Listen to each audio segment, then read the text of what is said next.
Le conté mi secreto a mi compañera, y lo usó para que me despidieran al día siguiente. Nunca olvidaré el día que descubrí quién me había traicionado realmente. No fue un enemigo, ni un rival declarado. Fue la persona que se sentaba a 2 metros de mí, la que compartía el café de las mañanas y a la que le conté mi secreto más oscuro en un momento de debilidad. Pensé que estaba desahogándome con una amiga, pero en realidad, solo le estaba entregando el cuchillo que usaría para apuñalarme por la espalda al día siguiente. Todo empezó en la sala de reuniones, con esas 3 palabras que congelan la sangre: tenemos que hablar. Eran las 9 de la mañana de un martes. A las 9:05, mi vida, tal y como la conocía, había terminado. Ricardo, mi jefe, me miraba con esa falsa compasión que solo los directivos mediocres saben fingir. A su lado, una mujer de recursos humanos a la que nunca había visto sonreía con la calidez de un reptil. Clara, empezó Ricardo, ajustándose la corbata como si le apretara la conciencia. Ha llegado a nuestro conocimiento una información muy delicada sobre un conflicto de intereses y francamente una conducta poco ética que compromete la integridad de la empresa. Sentí como el aire se escapaba de mis pulmones. ¿Conflicto de intereses? ¿Conducta poco ética? Yo era la empleada más leal y trabajadora de mi departamento. Mis proyectos siempre superaban las expectativas, mis números eran impecables. No tenía sentido. Mientras mi mente buscaba una explicación lógica, mis ojos se desviaron hacia el pasillo acristalado y la vi. Sofía. Mi compañera. Mi amiga. Estaba de pie junto a la máquina de café, observándome desde la distancia, con una taza en la mano y una expresión que intentaba parecer preocupada, pero que yo, en ese instante, reconocí como triunfo puro. Y entonces, lo supe. Para entender la magnitud de su traición, tienes que entender cómo era nuestra vida antes de ese martes. Sofía y yo éramos inseparables en la oficina. El típico dúo dinámico que hacía que el infierno corporativo pareciera soportable. Almorzábamos juntas, nos quejábamos de los mismos clientes, celebrábamos las pequeñas victorias con un chocolate a escondidas. Ella conocía mi vida entera. Sabía que cada céntimo que ganaba iba destinado a cuidar de mi madre, que luchaba contra una enfermedad degenerativa que se comía nuestros ahorros y nuestra alma. Sabía que este trabajo no era un capricho, era mi salvavidas. Hace solo 2 semanas, tuvimos uno de esos días infernales. Un cliente importante se había echado atrás, la presión era máxima y yo recibí una llamada del hospital diciendo que mi madre había tenido una recaída. Me derrumbé. Salí a tomar aire y ella me siguió.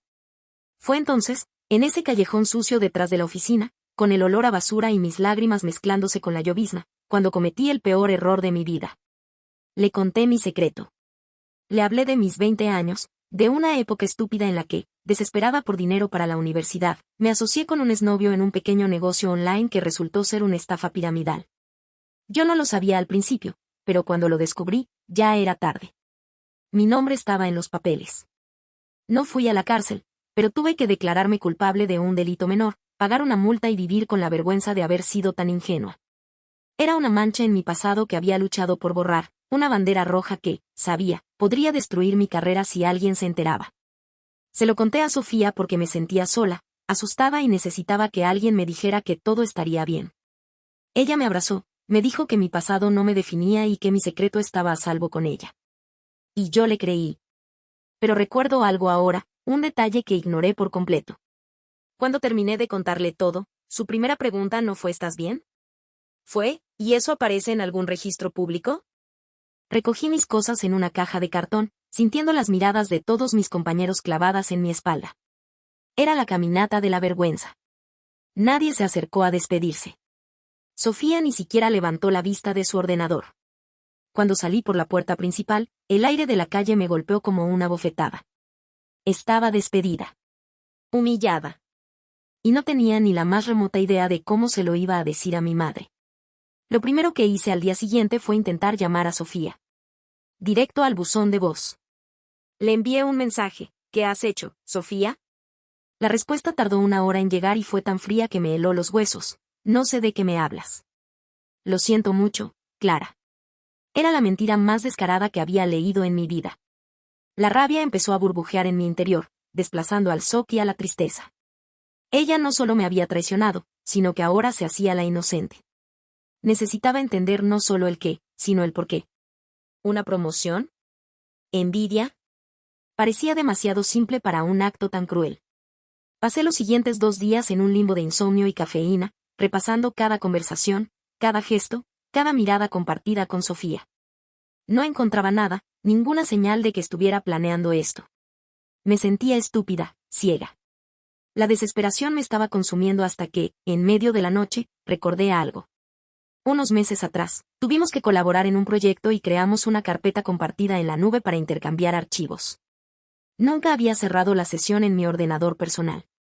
Con el corazón latiéndome en la garganta, abrí mi portátil, navegué hasta la carpeta y entré. Allí estaba. Una subcarpeta con el nombre privado, SR. Las iniciales de Sofía. Y las de Ricardo, mi jefe. Mi mano temblaba mientras hacía clic. Dentro había un único documento de Word. El título era Argumentario CL. Mis iniciales. Lo abrí. Lo que leí a continuación fue mucho peor de lo que jamás pude imaginar. No era una simple filtración de mi secreto. Era una obra maestra de la manipulación.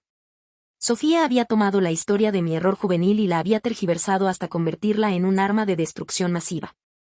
Había escrito un informe detallado, lleno de mentiras y medias verdades, en el que afirmaba que yo seguía involucrada en actividades dudosas online, que representaba un riesgo de seguridad para los datos de los clientes y que mi historial de conducta fraudulenta demostraba que no era digna de confianza. Había adjuntado capturas de pantalla de perfiles falsos que seguramente ella misma había creado para incriminarme. Había convertido mi vulnerabilidad en una conspiración.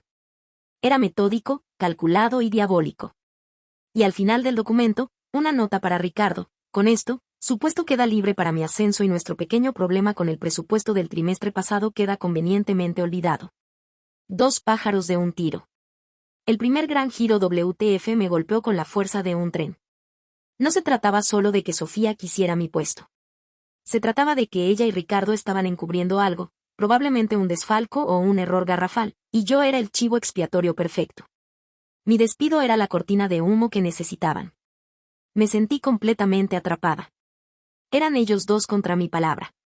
¿Quién me iba a creer? Era una exempleada despedida por conducta poco ética. Cualquier cosa que dijera sonaría a venganza. La ansiedad me paralizó. ¿Y si me demandaban por difamación? ¿Y si esta mentira me perseguía para siempre, impidiéndome encontrar otro trabajo? Durante una semana, me hundí en la autocompasión. Apagué el teléfono, evité a todo el mundo. Me sentía sucia, manchada por una mentira que era más poderosa que mi verdad. Estaba a punto de rendirme, de aceptar la derrota y empezar a buscar trabajo de cualquier cosa, cuando recibí un mensaje de un número desconocido. Clara, soy Mateo, del departamento de contabilidad. Siempre supe que Sofía era veneno. Lo que te hicieron no tiene nombre. Creo que puedo ayudarte. Mateo era un chico callado, de esos que parecen invisibles en el ecosistema de una oficina. Nunca habíamos hablado más allá de un buenos días.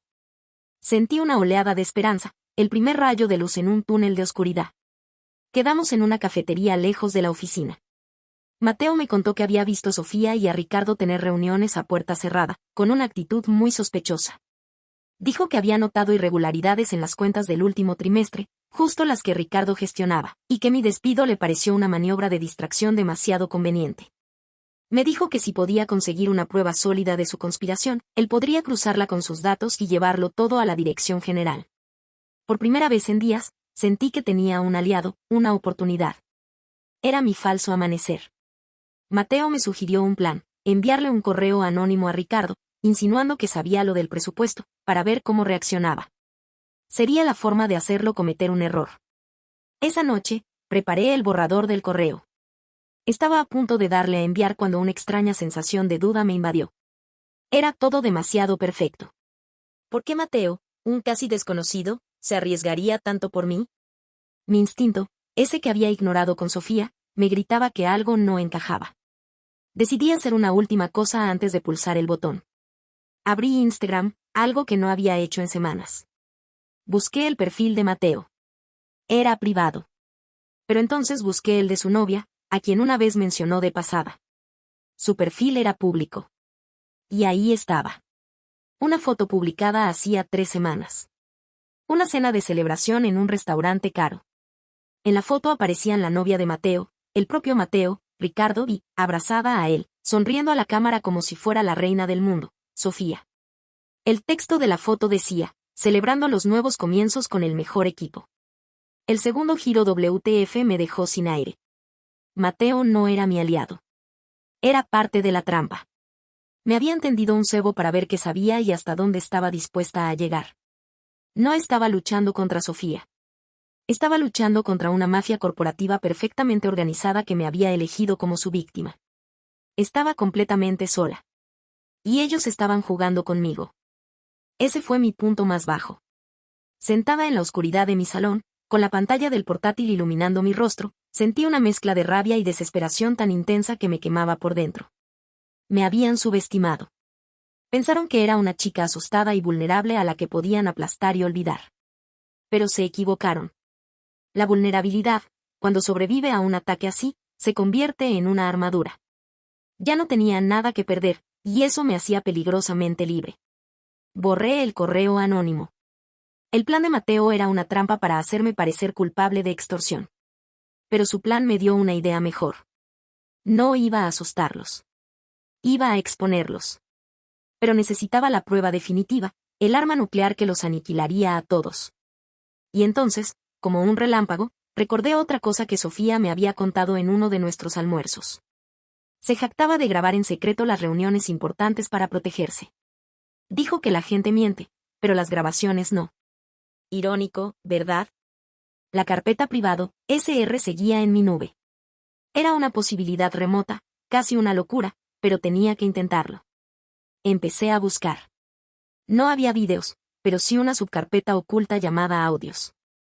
Mi corazón se detuvo. Hice clic. Y allí estaban. Archivos de audio con fechas y nombres. Uno de ellos decía revisión final CL. Era de 2 días antes de mi despido. Con manos temblorosas, me puse los auriculares y le di al play. La voz de Ricardo llenó mis oídos, seguida por la risa de Sofía. Lo que escuché fue la transcripción literal de su maldad. Se reían de mí, de mi ingenuidad al contarle mi secreto. La pobre Clarita y su drama materno, fue más fácil de lo que pensé, decía Sofía entre carcajadas. Luego, Ricardo explicaba cómo usarían mi despido para justificar un ajuste de cuentas en el departamento y enterrar el agujero de 50.000 euros que habían creado en el presupuesto. Hablaban de su aventura, de sus planes de futuro una vez que ella fuera ascendida. No era solo una conspiración, era una película de villanos. Y yo tenía la banda sonora completa. La confrontación final no fue en una sala de reuniones ni cara a cara. Fue digital, silenciosa y letal. Redacté un nuevo correo electrónico. El destinatario no era Ricardo. Era Javier Fuentes, el director general de la compañía para toda Europa, un hombre cuyo nombre todos temían y cuya dirección de correo había guardado de un comunicado interno hacía meses. Añadí en copia a todo el Departamento de Recursos Humanos y a la Junta Directiva. El asunto era claro y conciso: pruebas de conspiración, fraude y conducta antiética. Ricardo Alonso y Sofía Vargas. En el cuerpo del correo, escribí solo 3 frases. Adjunto un archivo de audio que documenta el plan para mi despido improcedente, utilizado para encubrir un fraude fiscal de 50.000 euros. Confío en que tomarán las medidas oportunas. La verdad siempre encuentra la forma de salir a la luz. Y adjunté el archivo de audio. Le di a enviar y sentí como si hubiera lanzado una bomba atómica. El resultado fue más rápido y explosivo de lo que jamás imaginé. A los 10 minutos, mi teléfono empezó a sonar. Era un número desconocido. Contesté. Era la asistente personal del señor Fuentes. Me pidió que no hablara con nadie y que esperara su llamada. Durante las siguientes 24 horas, se desató el infierno en esa oficina. Me enteré por mensajes de antiguos compañeros, que de repente volvían a ser amigables, que un equipo de auditoría de la sede central había llegado sin previo aviso. Vieron cómo escoltaban a Ricardo y a Sofía fuera del edificio con sus cajas, por separado. No hubo compasión, ni falsas sonrisas. Solo la fría y eficiente justicia corporativa. Mateo, el contable invisible, también fue despedido por complicidad. La justicia poética fue total. No solo perdieron sus trabajos, se enfrentaban a cargos legales por fraude. Habían cavado mi tumba, pero terminaron cayendo ellos dentro. La empresa me ofreció una compensación económica muy generosa y mi antiguo puesto de vuelta. Acepté el dinero, pero rechacé el trabajo. Nunca podría volver a caminar por esos pasillos sin recordar la traición. Semanas después, con el dinero, Pude pagar un tratamiento experimental para mi madre en el extranjero y mudarme a otra ciudad para empezar de cero. Encontré un nuevo trabajo, uno donde la gente es decente y el compañerismo es real. A veces, por la noche, todavía pienso en Sofía. No con odio, sino con una extraña lástima. Tenía tanto potencial, pero su ambición estaba podrida por dentro. Y al final, me di cuenta de algo. Ella me quitó un trabajo, pero yo, gracias a ella, recuperé mi vida. A veces, perderlo todo es la única forma de descubrir lo que realmente importa y la fuerza que no sabías que tenías. Y aprendí la lección más dura de todas. El monstruo más peligroso no es el que te gruñe de frente, sino el que te sonríe mientras afila el cuchillo a tu espalda.